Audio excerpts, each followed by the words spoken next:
Welcome to the HR Empowerment Podcast, where we will uncover strategies and new insights from HR professionals who discuss up-to-date regulations, best practices, and the most pressing topics like diversity and equity, leadership, dealing with difficult situations, and much more that affect your bottom line and business. Thanks for joining us. Hey, everybody, welcome back to episode 4 of 5 in the series of unlocking individual employee creativity and developing a creativity culture at work with Dr. Roger. Hey, Dr. Roger. Hello. Hey, I want you to talk about actually the power of collaboration. And I believe there have been some collaborative techniques that you've published in Create in a Flash.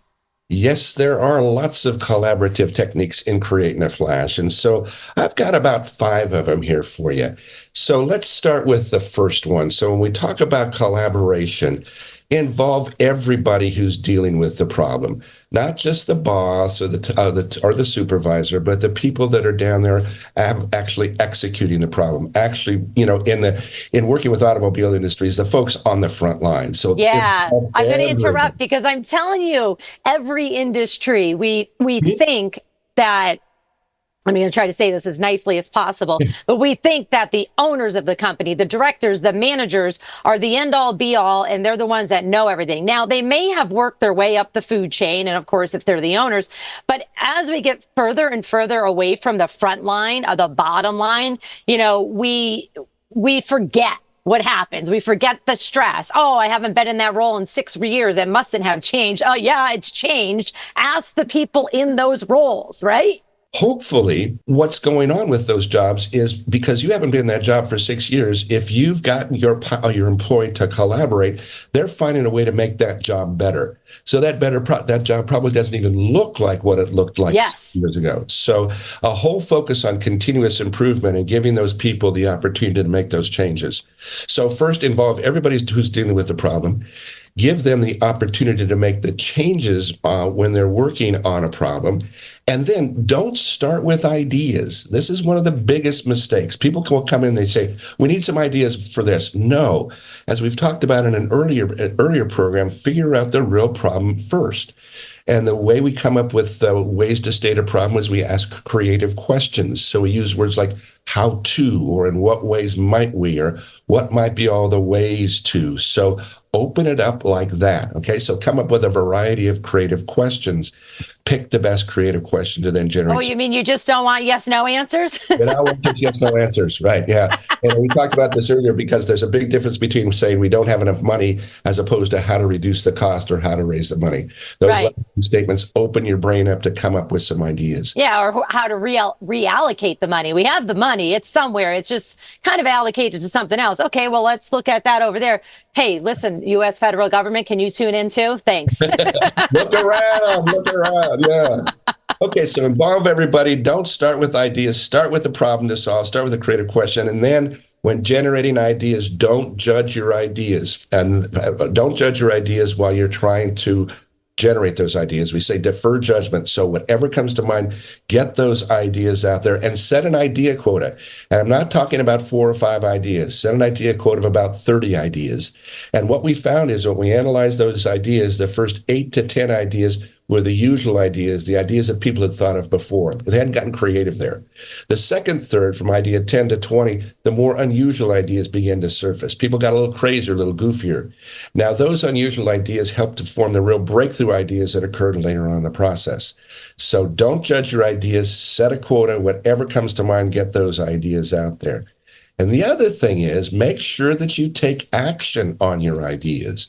One of the biggest mistakes that I see organizations make is they'll say, look, we have an hour to work on this problem. And they spend the whole hour generating ideas, and about 10 till the time of the hour is over, it's like, okay, so we need to pick an idea here, or worst, the ideas just stay on a flip chart. They don't go anywhere. So my recommendation to organizations like that, my recommendation to folks in your positions is if you have a problem to solve and you have an hour, come in with a well-defined problem, starting with the words how to or how might. Take no more than 10 minutes to generate ideas for solving that, 15 at the max, and spend the rest of the time selecting those ideas and define and redefine them and put them into action. So focus on the generation, and about a quarter of the time, spend the rest of the time developing those ideas and building them. I love it. And the other thing, I'm just going to put it bluntly because I'm a blunt person and very direct. And, I even say this in my books, shut up and listen, right? Just shut up and listen. If you're going to ask people their questions or ask them for ideas, you've got to actually shut up and listen.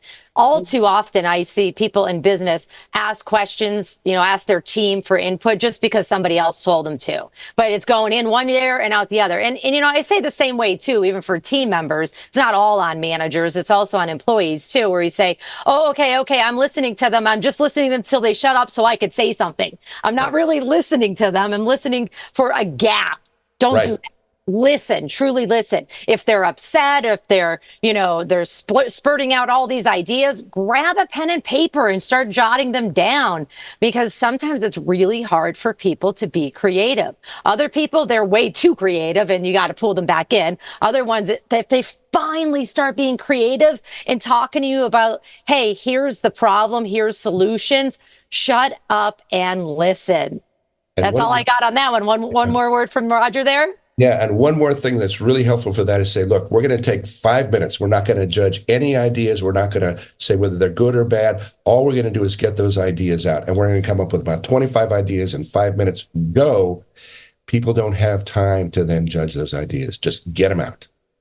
I love it. Thank you so much, Dr. Roger. And thanks everyone for listening to episode 4 of our 5-part series. We're always looking for feedback on the program. So feel free to reach out to me at any time to let me know what topics you want to hear about. My email is wendy@thehrlady.com. Thanks for joining us.